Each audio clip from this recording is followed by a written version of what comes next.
so towards the end of the alphabet there. But welcome this morning, or this afternoon, as Andrew said. We're excited to meet you virtually or hopefully in person soon. Thank you.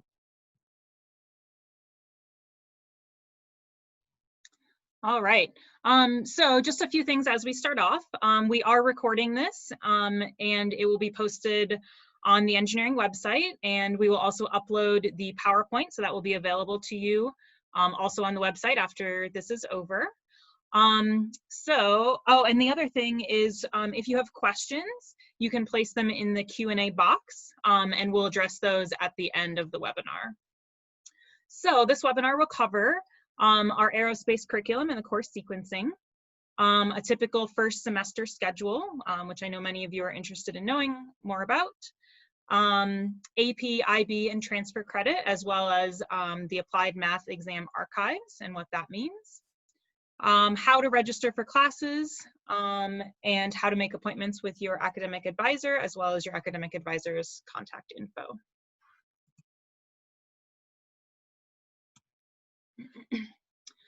So we'll start with the aerospace curriculum.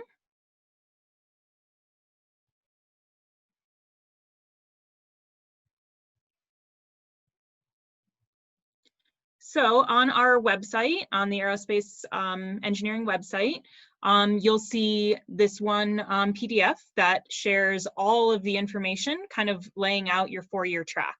So it starts out with the freshman year, and these aren't necessarily the exact things that you'll be taking in this exact order, but they give a general idea of what each of your semesters will look like.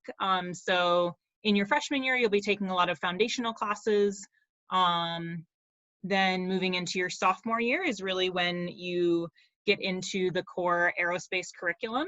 And the sophomore year is generally considered the breadth of aerospace. So you're learning a lot about or a little bit about a lot of topics. When you move into your junior year, you kind of get into the depth. So you'll be moving a lot more deeply into each of the topics that you covered in your sophomore year. And then in your senior year, a really exciting time as you have your senior project, where you'll be working collaboratively on a team, taking a specific technical lead, and completing a project from start to finish with the planning, designing, prototyping, all of that, and then presenting your project. Now, specifically for your first year, or first semester, generally students will start in Calc 1. There are some exceptions to that.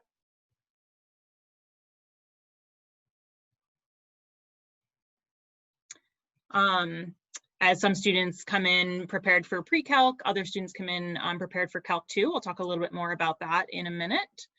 Another course that you'll take is engineering projects, where you get to apply some of these foundational ideas to actually creating a project with a team. Your next class will be either a computer science class, ASCN 1320, which covers MATLAB and C++, or Physics 1. And then you'll select a lower division humanities and social science course. There are specific courses that we allow for our, what we call H and SS. And I will show you where you can find those. So all of these links will be live if you access the PowerPoint after this webinar. So you'll have access to these websites, but I'll show you what that looks like.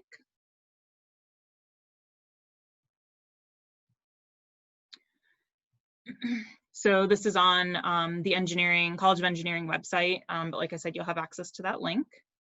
And if you scroll down, it tells you what writing courses are available to engineering students. And then it also gives directions right here for you to find approved arts and humanities courses, as well as social science courses.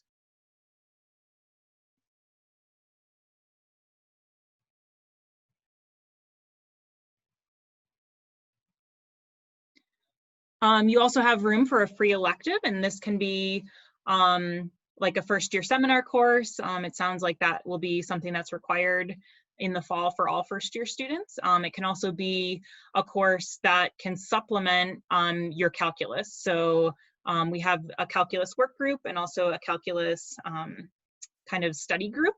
and you can get credit for that. And really they're there to support you in developing study skills and doing extra practice problems and figuring out the best way to approach calculus in APPM. And finally, all prerequisite courses and core courses require at least a C or better. So just keep that in mind as you're taking these classes. If a C is not met, your course will need to be retaken for it to be, or for you to be able to get credit for that.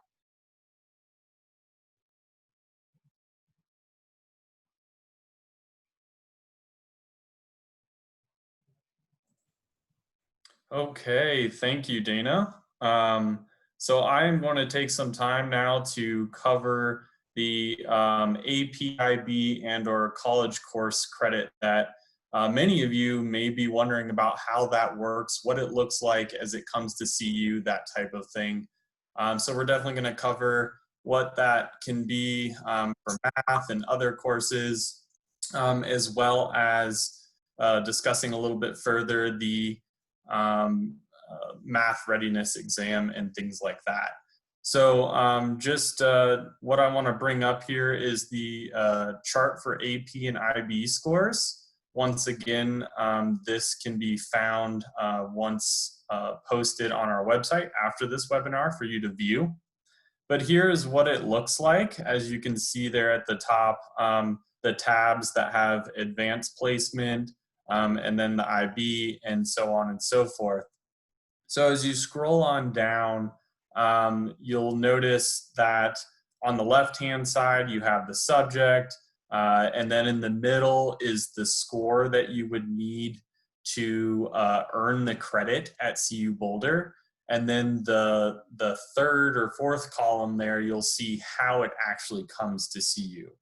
And like just for example, if you can scroll down a little bit to, let's go to the math portion. So we'll scroll on down. Okay, so for example, you see the math calculus AB exam. If you score a 4 or a 5, that would come in as math 1300 for 5 credits total. So this would essentially bring in calculus 1 credit. That's what that is equivalent to at CU. The math calculus BC exam, if you took that one and earned a 5 or a 4, it shows that it actually comes in as both calculus 1 and calculus 2, and that is the total of 10 credits earned in terms of college. If you happen to earn the 3 score there, it looks like it comes in just the calculus 1. So this is a very useful table just to see where you might be landing in terms of credit coming into your first year. So if you've completed those tests or getting the scores back, or just in the process of having them sent to CU through College Board, this is a good table to refer to. And so once again, it will be posted on our website as well, so you can access this link. Okay, so one thing to note is that scores are generally received and processed by CU typically by early July. So, that first registration window that you may have started to see opens up, I think, on July 6th, shortly after the July 4th weekend there. Most of the time I've seen the APIB credit typically processed by then, but that isn't always the case. So if you are concerned about having your scores sent and processed in time, it could be a good idea to choose a later enrollment window in July, just in case. We'll talk a little bit more about this as well, but you can see how all of your transfer credit is coming into CU by running what is called a degree audit. So the degree audit is going to be your friend throughout the next 4 years as you progress through the program. What the degree audit is an outline of your entire requirements for the aerospace degree. and it lays out, you know, what you still need to complete, what you have completed, how credits are filling in certain places. So these are things definitely common to, you know, be looking at on a regular basis. I would say that, you know, most of the times when you do meet with an advisor, we'll most likely cover this in some way. But I also recommend that as you lead up to your enrollment window this summer, it would be a good thing to check out in the Buff portal account so that you kind of know where that credit is filling in if you have AP, IB, or other concurrent college credit coming in. So just, we'll cover that a little bit more, but know that that's definitely a key factor is looking at your degree audit. So the next bullet point there kind of addresses, okay, if you have AP credit or transfer credit coming in for which you plan to have the score and credit for Calculus 1, maybe even Calculus 2, it is up to you where you think you want to begin with calculus sequence. So for example, here in this link, one thing that we recommend is going to the Applied Math Exam Archives. So this is the website, this is what it looks like, and as you can see right there to the kind of bottom left, Applied Math has uploaded previous Calculus 1, Calculus 2, and even 3 and Diffie-Q past archived exams. When you click on those, it'll take you to an example, right? And so what we recommend is throughout the summer, you know, testing yourself on these exams and kind of seeing where you feel comfortable with that material. So sometimes, you know, taking an AP class in high school of calculus may not always correlate directly to college level calculus. So sometimes students, even if they have credit for say Calc 1 or 2, well, maybe they will start in college in Calc 1 or Calc 2. So it's completely your decision, but this is a very good tool to use throughout the summer as you prepare for enrollment and kind of where you might want to start out in math. Okay, so and then lastly here, so you've all probably got some information on taking the math readiness exam. So this is still available and it is a required exam. What this does is help with pre-enrollment. So for example, you say you take the exam, you test into either pre-calc or Calc 1. What that will do is the college will pre-enroll you in that, which sets up other pre-enrollment courses prior to your registration window. Okay, so it's kind of important. It's kind of like a building block to setting up your fall schedule. Now, say for example, you test into Calculus 1. You get pre-enrolled into Calculus 1 then, and you get to your enrollment window, you see that enrollment in there. But maybe you have AP credit or transfer credit for Calculus 1, and you decided because you took the Applied Math archived exams that you want to start out in Calculus 2.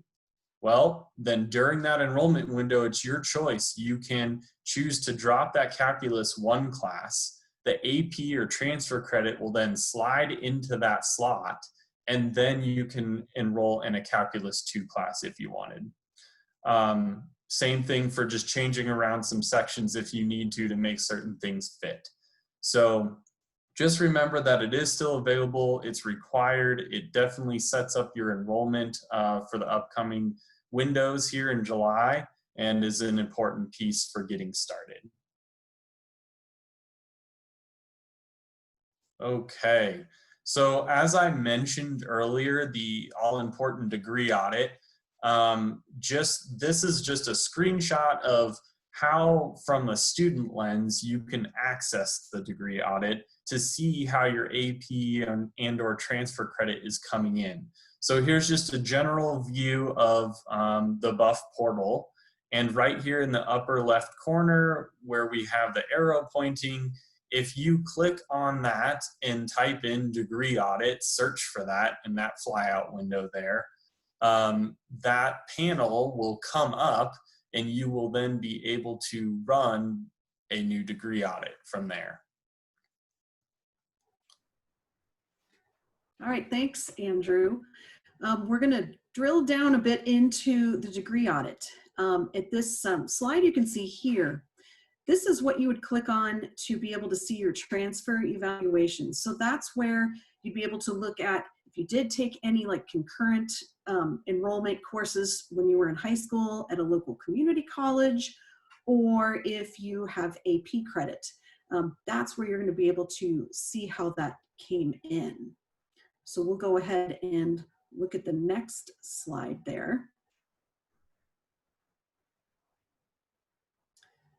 All right, so this next slide is showing what you would see once you clicked on that transfer coursework link there. In the case of the very first course that you can see here, it's got 2 lines of entry, and I won't go too much into this, but it's showing a particular course that was taken at a certain college that's been blurred out there, but it was a computing course of some kind. So that first entry is MCS 140. So that was the course number at the prior institution. And then there's the title of that course. And then underneath it is what CU Boulder has deemed it equivalent to. So there it lists CSCI 1300, which is our computing course that we will also allow for our degree in addition to our ASEN 1320 course. So that particular course then is considered like a clean, perfect transfer to CU Boulder as one of our courses it was deemed equivalent to. The next box down is a physics course that from that same institution did not transfer exactly as a CU Boulder course. It's still considered generic physics credit. And the way that we know that it's generic is it's that PHYS 1999TC. So whenever, if you were to look at this for yourself and you see something that comes in as a bunch of 9s, that just means that it's not considered a clean, exact transfer.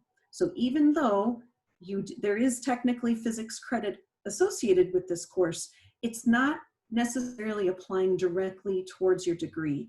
And so more information is typically needed by the department or a college to get more information about that course to see if it can be utilized towards degree requirements. But as it stands right now in this example, it would not. And so more information would be needed. And you would work with your advisor if that is you, if any of that situation is something that you'll be facing. The third example there is showing what an AP transfer credit looks like. So in this case, this particular student earned a score high enough, and you would know if you went to that AP IB credit table in the course catalog, so you would know what a score you would need in order to get this credit. But it shows the exam on that first line, and then the second line, it shows the course equivalent, like what you saw in that credit table for CU Boulder.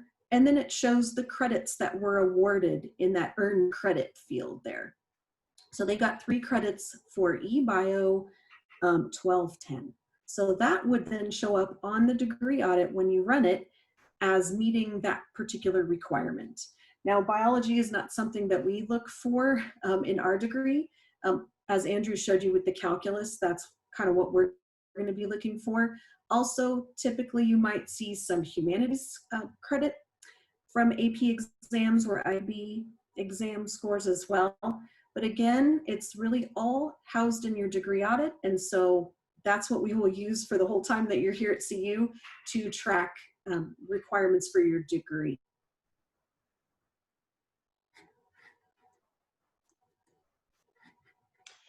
All right, so registering for classes. Now, one thing we want to keep in mind as we're going through this presentation and with this registration portion is that this could change. As you've been used to now in the last few months, there's been rapid changes because of our current situation with coronavirus and things going on. So right now, as it stands, we are until we hear otherwise, because sometimes students will actually hear the information before we do. And if we hear stuff, we obviously relay it to you. But right now, we're still moving forward with the understanding of enrollment windows. But again, we just ask for your flexibility and patience if those things might change, because I know there's been talk about cohorts and what that might mean, and we're not quite sure yet either. So all we can do is tell you what we know at this point today, and that might change in an hour. So we'll see what happens. But so normally, you have to complete your new student and family programs online orientation. That's regardless. I believe that if we do go that cohort model, you still need to complete your orientation, because it just provides tips for registration, how to run your degree audit, just important information in there. After your orientation, you'll choose an enrollment window. So Andrew was talking earlier about enrollment windows. And again, if you pick one and that changes, we just ask for your flexibility in that. But if you do need to change your enrollment window or something, something else comes up, you can contact New Student and Family Programs to alter your enrollment date if you need to. As also mentioned, you may notice that you've been pre-enrolled into some courses, and this again is based on your math readiness exam score. So based on that score, you might be enrolled into a calculus course, ASEN 1320, which is a programming class, Physics 1. So if you're looking at your schedule and you already see some classes on there towards the end of June, that's normal, and that means you don't need to register for those again when your registration time comes up. Let's say, though, you were batch enrolled into a Calculus 1 class that is conflicting with another class that you might need. You can change the times if you need to. It doesn't mean you have to take that particular time. Again, though, if they require students to be in a particular group of students and classes together, then you might not be able to alter your schedule, just depending on what the university decides here in the next few weeks or so. You'll receive an email from your advisor, one of us here today, before your enrollment window opens with more information and instructions. So what we typically do is right before your enrollment window, we look at who's going to register. Let's say I have a list of students who's going to register on July 6th. I go through each of those students and run their degree audits and see what they already have credit for or AP credit for, and provide suggestions of, okay, you should maybe register for this class or choose this one. So you'll get more detail in that regard just a few days before your enrollment window. So making appointments with your advisor. Reaching out asking about this and you haven't seen appointments or what have you. So we were kind of holding off a little bit till we maybe knew more information before we started having appointments, because we might tell you one thing today at an appointment and then it changes tomorrow, and just with these rapid changes at the campus level that we're not, again, we don't have the answers to yet. So we want to provide the best information we can and before having that appointment. But after this webinar, if you still have questions, then you can go to your Buff Portal advising website and find appointments there. We'll be posting those later this week. And then this Buff Portal Advising Student User Guide is really handy because it shows you how to use the Buff Portal Advising system, how to find your advisor, what does that look like, how to schedule an appointment. And if you go into there and you say, well, there's nothing there, it probably means because we're booked, all of our appointments are taken, and you can click on to the next week. Most of us have appointments available for at least 2 weeks out, 2 weeks visible. And so that's what that looks like, that you can see on your screen there.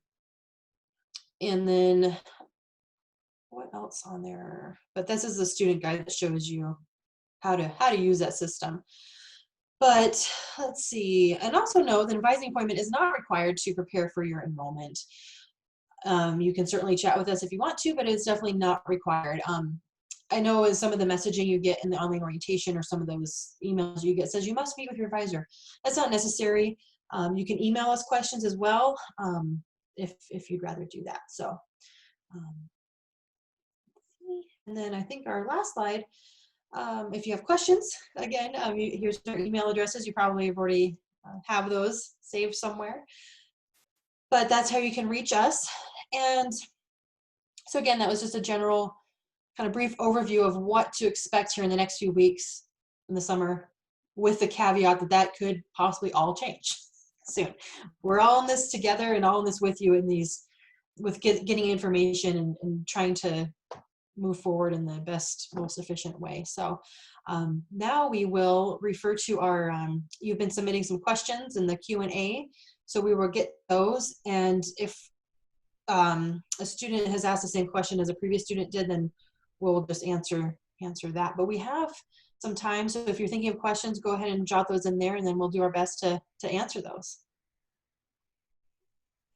Okay, Carmody, yeah, I see a few questions in the Q&A right now, so I will just start with the first one there, which asks, which laptops do most aerospace students use in school if they don't use the computer labs? Well, you know, I think it really does kind of come down to a lot of personal preference when it comes to your laptop choice. You will certainly have access to lab space, which will house computers that you will be able to get all or a majority of your work completed with assignments and whatnot. But you know, I have heard from that our associate chair that typically the PC versions instead of Mac has been helpful for some of the future classes as an upperclassman. One of the things that I want to share with you as well is that the Office of Information Technology here on campus does have a website that kind of lists specific requirements and hardware requirements. So I will go ahead and just post that link here in the Q&A as well. So you can always access that to just look at further information.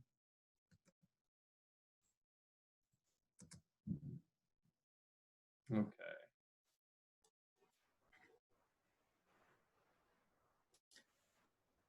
All right, so I'm looking at a question here about, oh, it changed the one I was looking at before. Sorry about that. So there's this question about how do we change, or can we change our enrollment windows? So at this point, you would work with new student and family programs on changing your enrollment window if you can't do it yourself. So that's who you would work with. They've certainly been sending you emails since you've been admitted to CU Boulder, and even a little before. So that's who you would work with to have your enrollment window changed.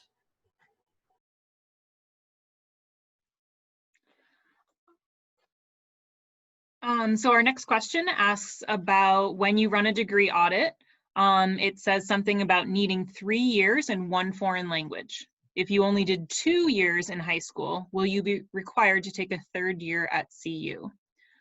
So this requirement is a little bit confusing, and you can definitely speak specifically with your academic advisor about your specific situation. But if you took 2 years of a foreign language in high school, you will need to take more foreign language at CU.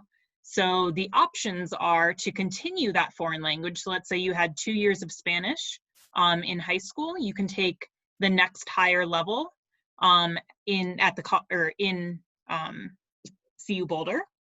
The other option would be to take 2 semesters of a new language. So let's say you took 2 years of Spanish in high school, and maybe you want to change and take a different language, like maybe Chinese. You can take 2 semesters of that new language at CU Boulder. But like I said, it gets a little bit tricky. So if you're not sure about that, you can definitely reach out to your academic advisor. And I guess to add on to that, this is a requirement that needs to be met only before you graduate. So you have plenty of time before that to have that requirement be met.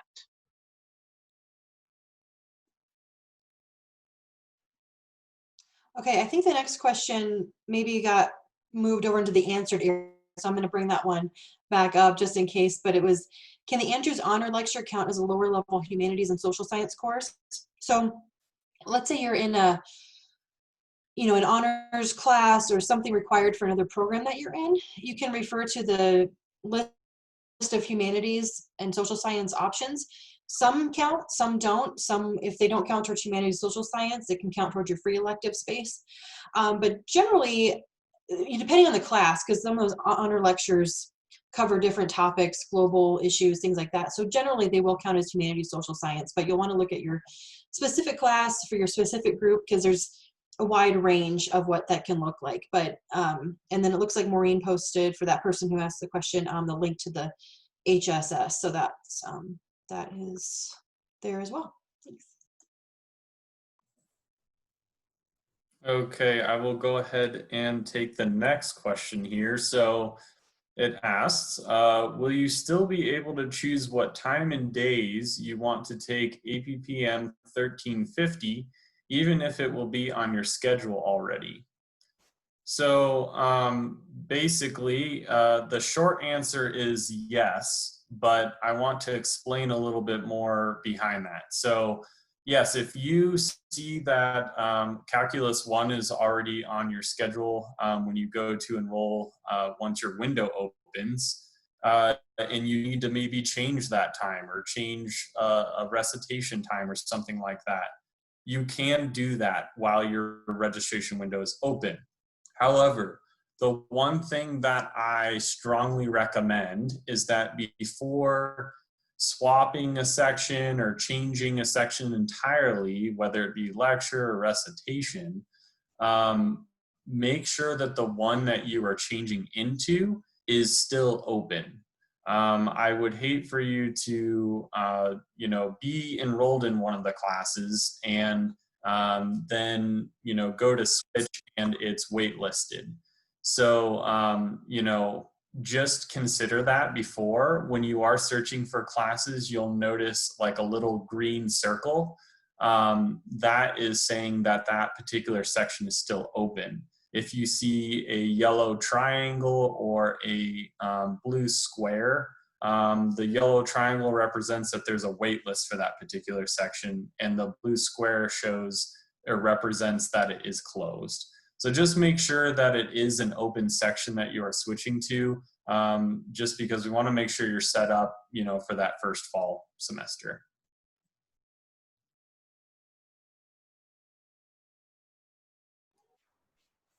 All right, I'll take the next question we have here. If my math placement test put me in Calc 1, can I change to APPM, so the applied math version of Calc 1 for engineers instead? Yes. So this might sound a little bit confusing, but there are actually two versions of many of our calculus courses here at CU. There's the applied math version, APPM, and that's the one that we recommend for our students by far. So it's designed for engineering students. You are taking the course with engineering students, and there are tools and methods of instruction that are, again, designed for engineering students.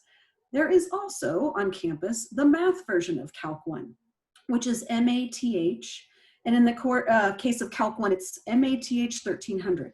That is also an option. It's for the entire campus. The main differences is obviously, like I explained, applied math version is going to be more for engineering students, where the math version is for the whole campus. The math version is taught every day.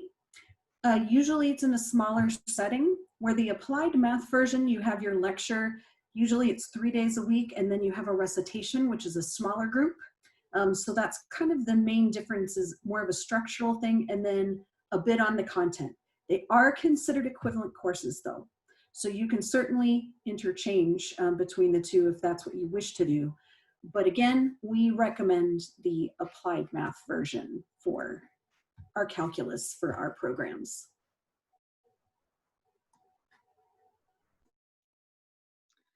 All right. So I'm going to answer the question that says, where do the foreign language classes fit into the schedule? So to answer that question, on the curriculum sheet where you see humanities and social sciences, your foreign language classes will fit into those. So there are lower division, which are 1,000 and 2,000 level courses, and upper division, which are 3,000 and 4,000 level courses. So depending on what level of language you take, it would fit into either lower level humanities and social sciences or upper level humanities and social sciences.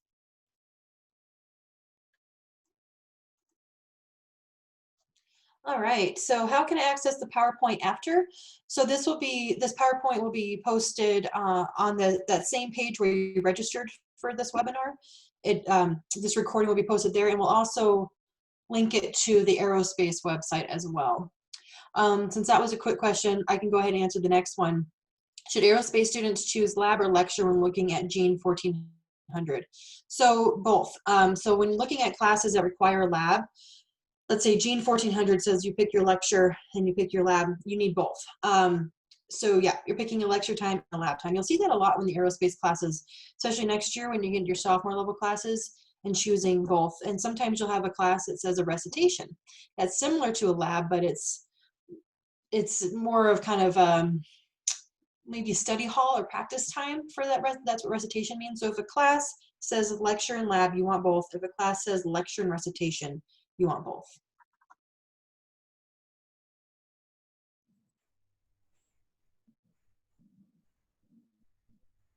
Okay. So the next question I see here is, are we required to take any other placement tests such as the writing placement test? Not that I am aware of.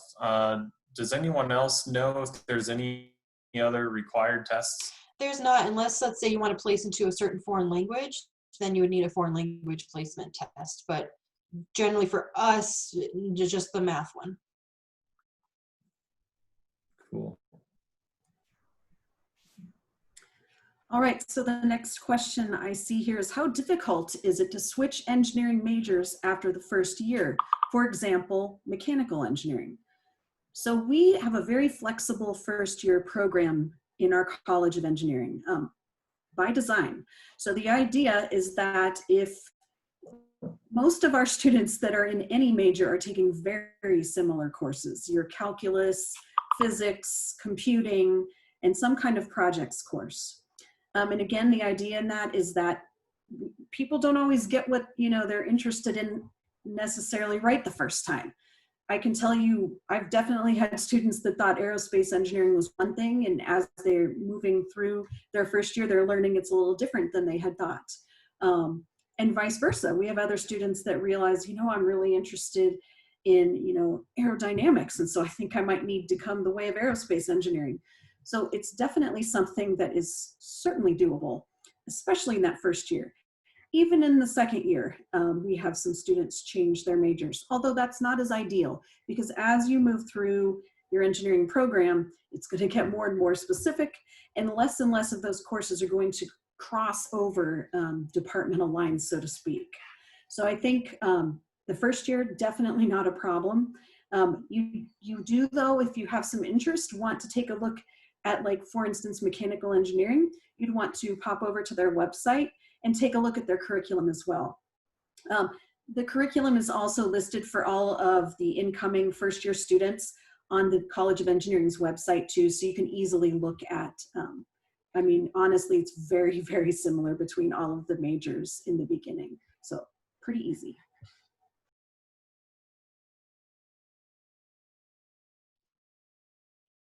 All right. I'm going to answer a question that's not listed in the box, but I feel like is an important one to address. So when we spoke about the APPM archive and trying to decide what calculus level to start in, some of you might be wondering, what score do I need to get on the APPM maybe final exam to know that I'm ready to maybe enter into Calc 1 or enter into Calc 2? And what we really want to emphasize is that we want you to be successful. So we'd much rather have you start, even if you have the credit for Calc 1, we'd much rather have you redo Calc 1 at the college level and be successful rather than you entering into one that maybe is a lot more challenging than you were expecting. So by doing those exams and using the standard 2.5 hours for final exams with no notes. If you can do one of those final exams with no notes in 2.5 hours and get an 80 to 90%, then you'll know you're ready to move on. If you get lower than that, it's going to be in your best interest to retake that class when you're at CU.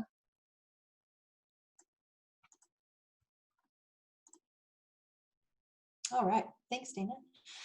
So another question is, are there any advantages to having an earlier enrollment window? Not really, because luckily how they set up the enrollment windows is that seats to the courses are released each window. So sometimes we think, oh my gosh, if I don't get the first enrollment window, all the seats are going to fill up or the class is going to fill up. So they don't design it that way. Instead, they'll, let's say, have a dozen seats for a class, and they release those each Monday for each enrollment window. So whether you have the first enrollment window or the last one, you'll still get the same opportunity. The benefit to having a little bit later, though, is you might have a better picture of what your AP scores came in like, or your transfer credits. So if, let's say, your July 6th is your enrollment window and we don't quite have those yet, then you might have to adjust your schedule later, which is fine. But yeah, there's really no rush to, oh, I need that first window because everything's going to fill up. Because right now too, if you're looking at the course schedule and the course availability right now, it's going to look different than when it opens up for you in July. Because right now it might show, oh, that class is closed, or there's a wait list or whatever. But right now in this phase of how they process courses and do enrollments, because our current students are still enrolling until this Friday, and then transfer students will enroll, and it's just a system on the back end. So don't worry about what it looks like right now. If things are looking like they're full or there's not room, that'll definitely change. So just hang tight on that.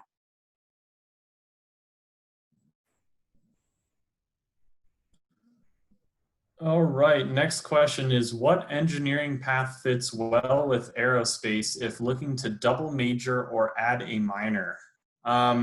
Well, this can be, different for everyone in terms of, what you're interested in and what you're motivated to pursue alongside the aerospace degree. It is definitely possible to double major. It's possible to add minors. I have plenty of students pursuing those routes. Depending upon the outline of the other major or minor, sometimes it could mean some heavy courses throughout your 4 years. Carmody, did you say that you have answered this one? Oh, no, I was responding to another one. Okay, Sorry. got it. So, yeah, like I was saying, basically, you can definitely fit in certain majors and minors. I guess in terms of like what's an engineering pathway that fits, I mean, really it's a lot of options. I would say that basically anything within the College of Engineering. So like, for example, aerospace and electrical engineering.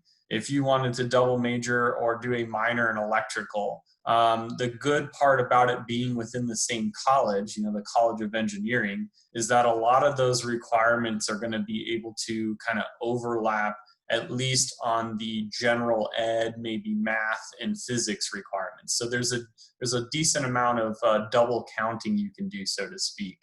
If you choose a major that's maybe outside the college, maybe within arts and science or something like that, say it's like music or anything along those lines, there is going to be a different set of degree requirements.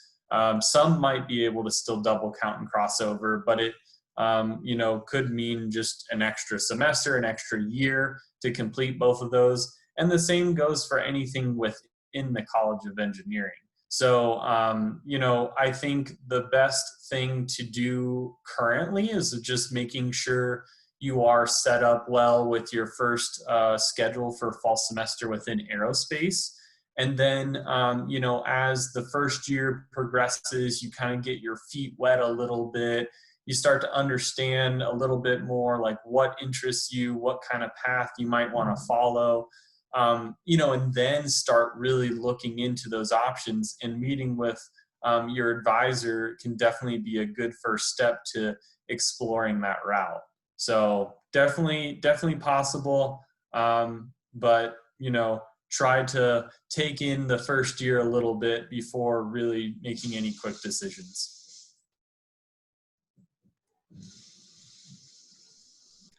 All right, so we've kind of touched on this question already, but it's since my AP scores do not come out until the 15th of June and I enroll in courses before that date, can I change my math class based on the AP score if necessary? I'm not sure. I don't know of anyone enrolling before July in any time.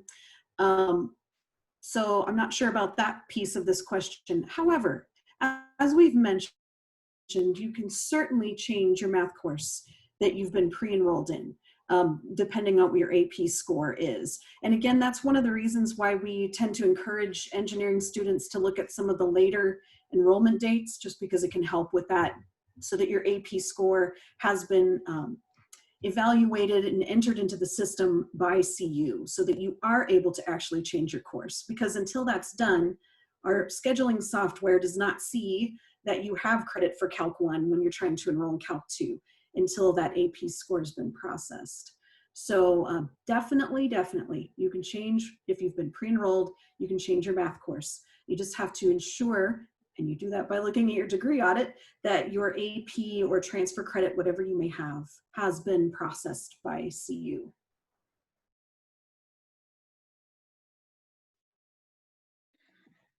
So our next question says, what percentage of incoming freshmen go straight into Calc 2 compared to Calc 1?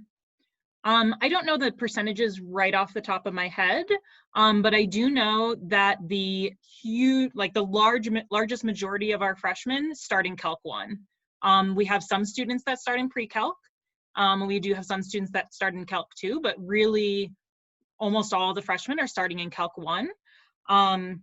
And just to kind of note too, if you look at our 4-year course sequence, when you start at Calc 1, you can still finish in 4 years. So if you're concerned about adding extra time or anything like that, our plan is set up for students to start at Calc 1.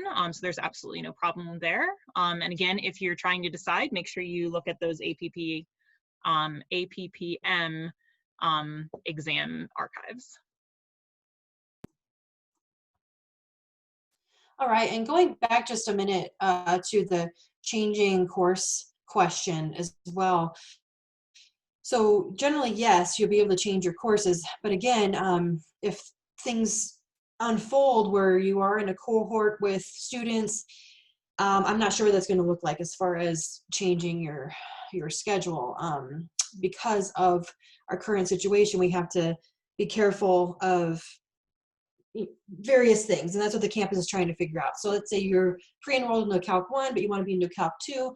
We don't know if you'll have free reign of picking any Calc 2 that you want, or if you have to join a different cohort, or what that might mean. So again, that information should be available before this enrollment starts in July. But just my side note on that. Let's see.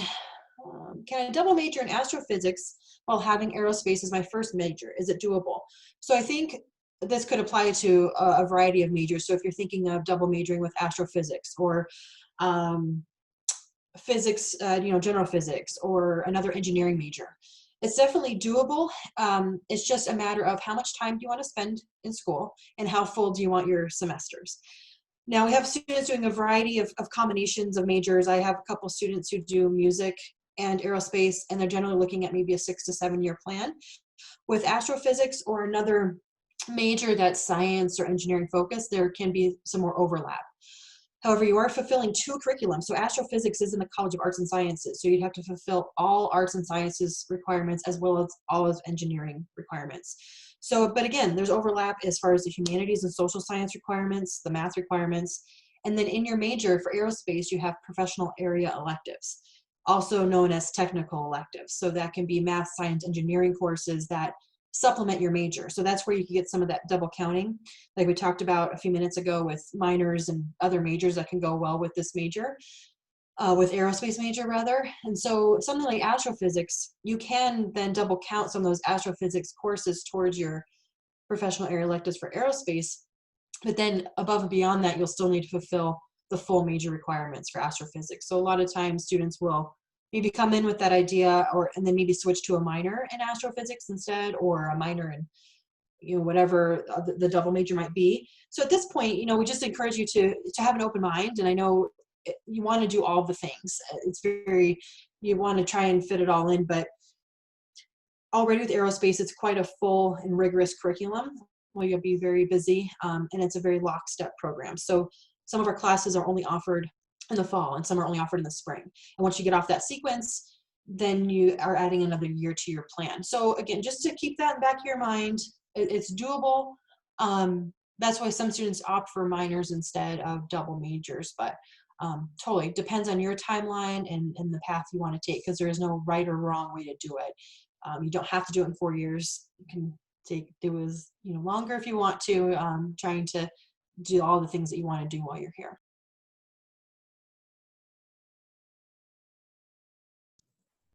Okay. I think we're coming up on the hour here, and we have just one question left. So I think after this one, we'll go ahead and wrap it up. But is there anything we need to do now to set us up for the 4+1 program to get a master's in aerospace engineering in 5 years? Nothing particular that you need to do at this moment.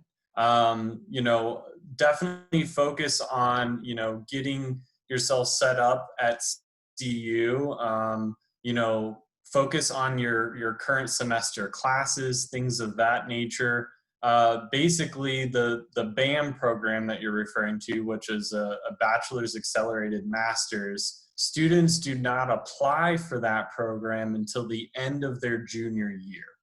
So you have the first, 3 years to be kind of thinking about planning and knowing what those requirements are for the application. So we have those listed on our website under the current students BAM program information tab, and you'll see the GPA requirements, among other things, needed to successfully be accepted in between the summer of your junior year and senior year. So as of right now, nothing to be working on necessarily, just focusing on kind of the present with getting enrolled and getting a good start this upcoming fall semester.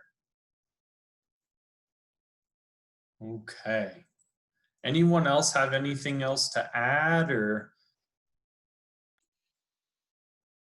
No, just great questions. And, if you think of anything else after this, that always happens, you think, oh, shoot, I didn't ask that. You can email us, or again, this will be posted on our website, the Aerospace Engineering website, as well as where you first signed up for this webinar. This link and presentation recording will be posted there as well. We do have another webinar on June 24th. It'll cover the same material, but if you want to join us again and listen in again, you can certainly do that. Yeah. Anybody else have anything? Dana, Maureen? Can't think of anything, but thanks for joining us today. Yeah, thank you.